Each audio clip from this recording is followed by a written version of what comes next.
Good morning, Pete. How are you today? I'm doing good. How are you doing, Laurel? I'm doing well, thank you. So, Pete, will you just introduce yourself to our listeners, our YouTube video watchers, and just tell us a little bit about what you do? Yes, I'm Peter Smith from Cleveland, Ohio. I run a website called iPersonal Finance. I look at the emotional health of personal finances to help a person get what they really want out of their finances. So this is like a very different approach to most, let's say, people who are in the financial planning world or accounting world or whatever. I mean, just even using the word emotion in the same sentence with finance is new, I think, for most people. Yes, a lot of personal finance people are there. They want to help you get rich to be happy. Yet Mm. I look at it as finding peace and happiness in any financial situation you have. Because why Ah. do we want to wait to be happy? I like that. That's fantastic. So, all right. So let's talk. I thought as a topic today, to kind of throw out some really good information out there would be let's talk a little bit about budget. Can we do that? Absolutely. Budget is usually a word that makes people cringe and fear. I know. I thought that's why we should, we could start there. So, for anybody who's listening who isn't even real familiar with accounting or dealing with finances right off the bat, let's just talk about what a budget is and what's it for, so to speak. Yeah. A budget basically looks at your cash inflows, your income, and your cash outflows, your expenses, things that you spend on your housing, your cars, your maintenance to your home, your groceries, your entertainment, everything that you could think of. Okay, so it's kind And of a tracking system, right, of what's coming in, what's going out? yes, to make sure that you're not spending too much or to make sure that you're not hoarding your money Okay, the other way. okay, all right, well, interesting. Okay, so when you're approaching working with a client and it's time to do a budget, let's say, how do you go about that? Well, I tell a person to do a budget, basically look at their cash inflows and their cash outflows. And instead of paying attention to the actual dollar amounts, I find it's more important to look at what they're feeling about their money, because usually the feelings is what we create in our lives. If we create feeling fear or guilt or shame, what do you think that's going to create in your financial life? Mm. Usually a lot of usually a lot of turmoil and more things to be fearful about. Mm-hmm. Mm-hmm. So as somebody starts working on their budget, how do you start? Like, how do you start working with the feelings as well as working with the task at hand, which is the finances, so to speak? Uh, well, basically, that's the part that a lot of people aren't used to. You know, saying, okay, when I'm doing a budget, what is keeping me from doing a budget? And that's the most important key. So at first, it's just paying attention to your feelings. What do you feel when you're writing down the numbers? For some people, it may be guilt and shame. For some other people, it may be anger. For some, it may be even more resistance that they say, well, I don't know how to do a budget. I don't even know where to begin because they are so fearful of looking at their numbers. They create this thing that I don't even know what my income or my expenses are to do it. Right, right. I gotcha. I gotcha. So, if there's like a block to actually doing it, because really it's hard.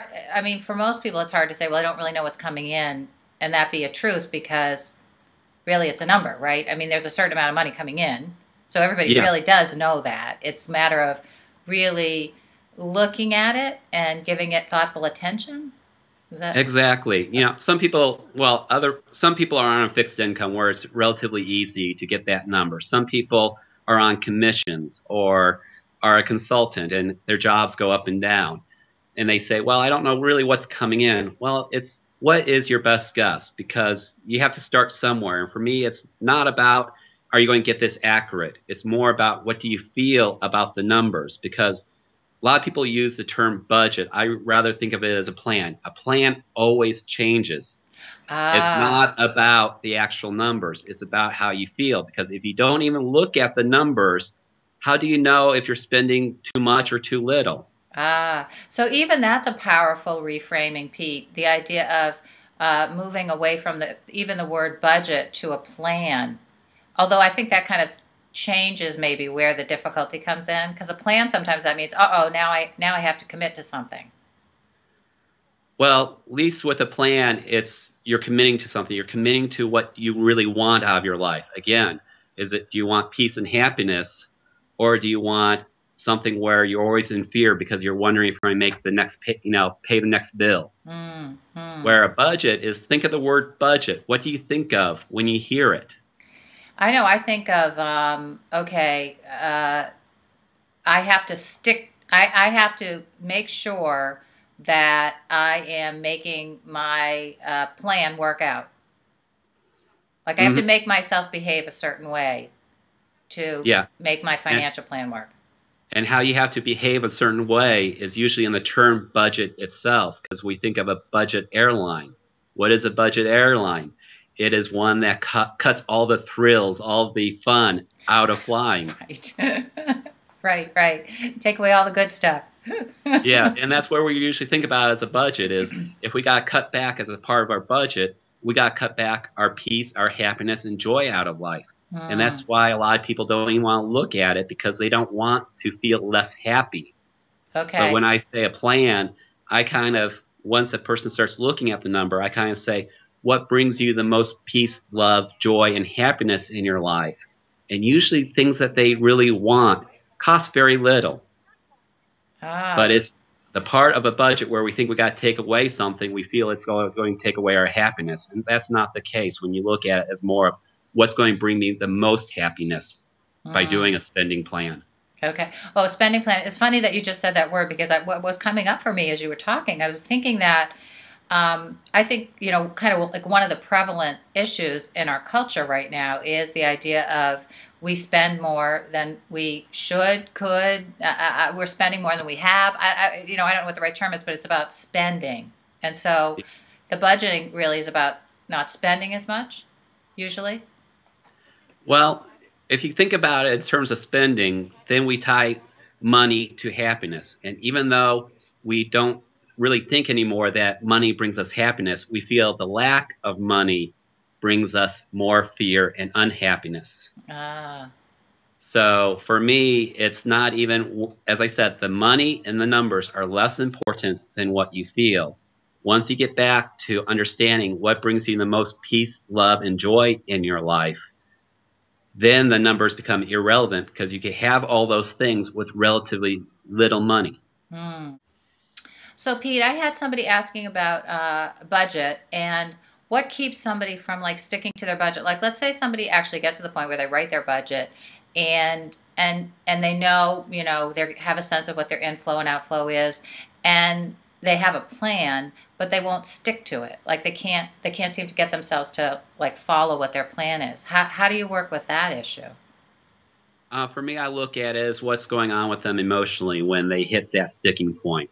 It's similar to a New Year's resolution on dieting. And come, January, you're full boat. I want to stick to my diet. I want to get healthy this year. But by February or March, something happens. You lose that motivation.